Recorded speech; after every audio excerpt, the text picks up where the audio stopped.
Never park your trucks in someone else's garage, especially when that someone is a retired engineer who built the neighborhood's power grid and knows exactly how to make your life miserable without breaking a single law. HOAs attract a special kind of busybody. Most just measure grass and whine about paint colors. But sometimes, you get a Karen who thinks her board position gives her the right to treat your property like her personal storage unit. This is the story of how one such Karen learned the hard way that you don't mess with a grandpa who spent 40 years outsmarting people twice her size. Meet George. George is 78, a widower, and a retired electrical engineer. He built his house with his own hands in the 1970s, back when the neighborhood was just fields and dirt roads. He installed every wire, every pipe, every nail. His garage isn't just a garage. It's his workshop, his sanctuary, and the place where he restores vintage radios for his grandkids. George's garage is pristine. Tools hang on pegboards in perfect order. A 1950s Craftsman workbench sits against one wall, covered in schematics and half-finished projects. In the corner rests his pride and joy, a cherry-red 1967 Mustang Fastback he's been restoring since his wife passed. The garage is his space. Then Karen moved in next door. Karen wasn't just new to the neighborhood. She was new to power. She'd been elected HOA president by promising to restore standards. Her first act? Banning driveway basketball hoops. Her second? Sending George a violation notice for his unsightly recycling bins, which were inside his garage, visible only when the door was open. George ignored it. He'd been dealing with HOA nonsense for 40 years. But Karen escalated. One Tuesday morning, George opened his garage door to take out the trash and froze. Two massive pickup trucks, both lifted, both covered in mud, were parked inside his garage. His Mustang was shoved into the corner like an afterthought. Tools were scattered.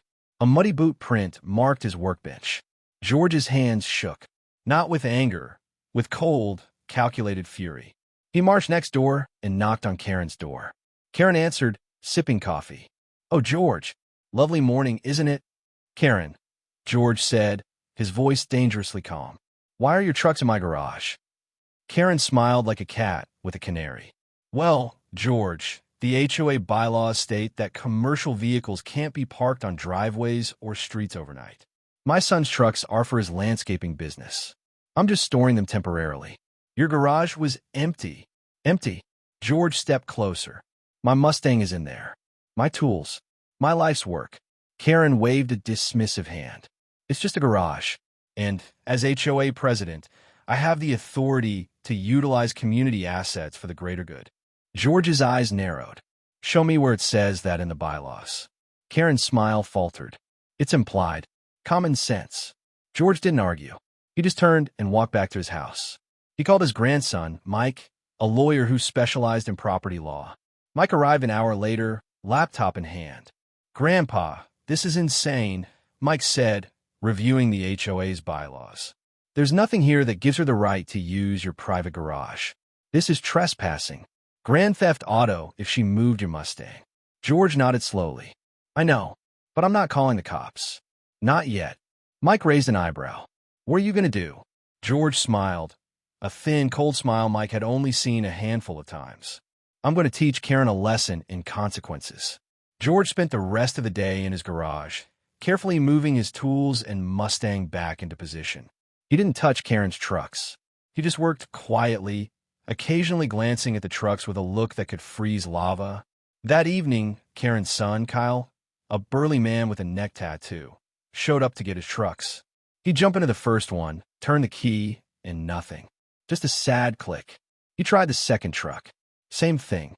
"Mom," Kyle yelled, storming back to Karen's house. "The trucks won't start." Karen marched over to George's garage, where George was calmly polishing his Mustang's chrome. "George, what did you do to Kyle's trucks?" George didn't look up. "I didn't touch them." Karen's face turned red. "Don't lie.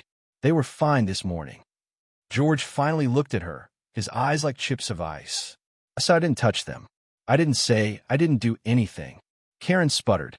"What's that supposed to mean?" George gestured to the trucks. "Your son's trucks have aftermarket alarm systems. Very sophisticated. GPS trackers, remote start, the works. But whoever installed them cut corners. They tapped into the main power line without proper shielding. Karen blinked. So, George said, leaning against his workbench. I noticed the wiring was a fire hazard. As a licensed engineer, I couldn't in good conscience leave a dangerous situation unaddressed. I installed a simple circuit interrupter. Karen stared at him blankly. George sighed. I flipped a switch, Karen. A switch I installed in my garage on my property. It cuts power to anything plugged into that circuit. Your son's trucks? Their alarm systems are hardwired into my garage's electrical system. No power, no start. No alarm, no GPS. They're just very expensive paperweights until I flip the switch back. Karen's jaw dropped. You sabotage my son's business. George shook his head. I protected my property from a fire hazard caused by your trespassing. The trucks are on my property. The wiring they're attached to is mine. I can flip that switch whenever I want. Or never. Karen's face went purple. I'll sue you. I'll have the HOA fine you into oblivion. George pulled out his phone. Go ahead. But first, you might want to check your email. Karen pulled out her phone, her hands trembling. She opened her inbox and gasped. It was an email from Mike, George's grandson. Subject: formal demand for removal of trespassing vehicles and cease of harassment. The email was a masterpiece of legal precision. It cited: trespassing. Karen entered George's garage without permission. Conversion. Unauthorized use of George's property. Violation of the HOA's own bylaws, which explicitly prohibited board members from using their position for personal gain. A demand for immediate removal of the trucks. A warning that any further harassment would result in a lawsuit seeking damages, legal fees, and Karen's removal from the HOA board. Karen's hands shook as she read it. This is bullying. George shrugged. It's the law, Karen. The same law you thought you could ignore. Karen fled. She called an emergency HOA meeting that night, demanding George be fined and forced to return her son's trucks. George showed up with Mike. The board, mostly reasonable people who'd never liked Karen's power trips, listened as Karen ranted. George is holding my son's livelihood hostage. He's a menace. Mike stood up. Actually, Karen's son's trucks are currently trespassing on my grandfather's property. My grandfather has every legal right to have them towed at the owner's expense. He's choosing not to. Yet, the board president, a weary man named Dave, sighed. Karen, did you or did you not park your son's trucks in George's garage without permission? Karen hesitated. I was exercising my authority as president. There is no authority, Dave said, holding up the HOA bylaws. It's not in here. You broke the rules, Karen. You trespassed. You misused your position. Another board member added, and you lied to us. You said George agreed to store the trucks. Karen's face crumpled. I was trying to help the community. Those trucks are an eyesore. George finally spoke, his voice quiet but carrying through the room. My garage is not your community storage unit. My property is not your playground. You want to help the community? Start by respecting the people in it. The board voted unanimously to order Karen to remove her trucks immediately. Suspend Karen from the HOA board pending a full investigation. Issue a formal apology to George. Karen was humiliated, but she wasn't done. The next morning, George woke up to find a note taped to his garage door. You think you're so smart? Let's see how smart you are with no power. George sighed. He called the power company. Yeah, it's George Henderson again. Can you check the lines to my house? I think there might be interference. An hour later, a power company truck pulled up. The technician spent 20 minutes at the utility pole behind Karen's house. Then he knocked on George's door. Mr. Henderson, he said, someone illegally tapped into your service line. They ran a bypass to power their shed. It's a fire hazard, and it's been stealing your electricity for months. We've cut it off and filed a report with the police. George nodded. I appreciate it. Karen's power was cut. Not just to her shed, to her entire house. The power company flagged her account for theft of service. She couldn't get it restored until she paid thousands in back fees and fines. But George wasn't finished. He knew Karen's son, Kyle, relied on those trucks for his landscaping business. Without them, he couldn't work. George also knew Kyle had a big contract with the city to maintain the parks. George called the city parks department. "Hi, this is George Henderson. I'm a retired electrical engineer. I wanted to let you know that Kyle Thompson's landscaping trucks are currently out of commission due to some electrical issues. He might not be able to fulfill his contract." The parks director, who knew George from his volunteer work, thanked him for the heads up. Kyle lost the city contract. Karen was desperate. She showed up at George's door, tears streaming down her face. "Please, George, just turn the trucks back on. Kyle's losing everything. I'm sorry. I'll do anything." George looked at her, his expression unreadable. "Anything?" Karen nodded frantically. "Yes, anything." George stepped aside. "Come in." He led her to his garage.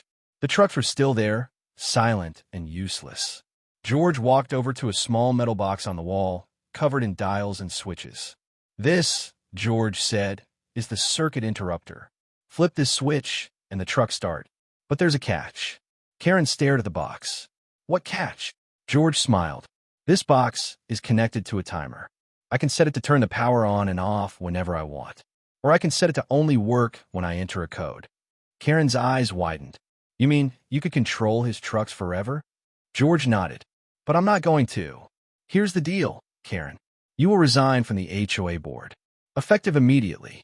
You will publicly apologize at the next neighborhood meeting. You will pay me for the damage to my garage, the scratch floor, the muddy boot print, the emotional distress. And you will never, ever set foot on my property again. Do that, and I'll give Kyle the code to permanently disable the interrupter." Karen hesitated. "That's blackmail." George shrugged. "It's negotiation. You broke into my home. You stole my power. You tried to ruin my life. This is me being generous." Karen broke down. Okay, I'll do it. Just give Kyle the code." George handed her a piece of paper with a 10-digit code. "This disables the interrupter permanently. But remember, Karen, I still have the schematics. I still know how your house is wired. Don't ever mess with me again." Karen kept her word. She resigned from the HOA board. She apologized at the next neighborhood meeting, her voice shaking as she admitted to trespassing and abusing her power. She paid George $5,000 for damages. Kyle got his trucks running. He even came to George's house to thank him. "I don't know what you did, Mr. Henderson, but my mom's finally off my back." "Thank you." George just nodded. "Stay off my property." The neighborhood changed after that. The HOA elected a new president, Dave, the reasonable one. They rewrote the bylaws to explicitly prohibit board members from using their position for personal gain.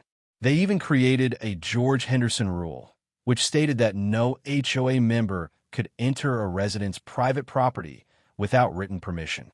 George became a local legend. Kids would stop by his garage to watch him work on his Mustang. Neighbors brought him pies and asked for advice on their home repairs. He was no longer just the old guy next door. He was the quiet, brilliant grandpa who took down a tyrant with a switch and a schematic. As for Karen, she sold her house and moved away. Last George heard, she was living in a condo with no HOA. The lesson? Power is a privilege, not a weapon. And sometimes, the person you underestimate, the quiet old man with grease under his nails and a garage full of tools, has spent a lifetime learning how to solve problems, especially problems named Karen. If you've got your own HOA horror story, drop in the comments below. And subscribe for more stories about underdogs who fight back and win.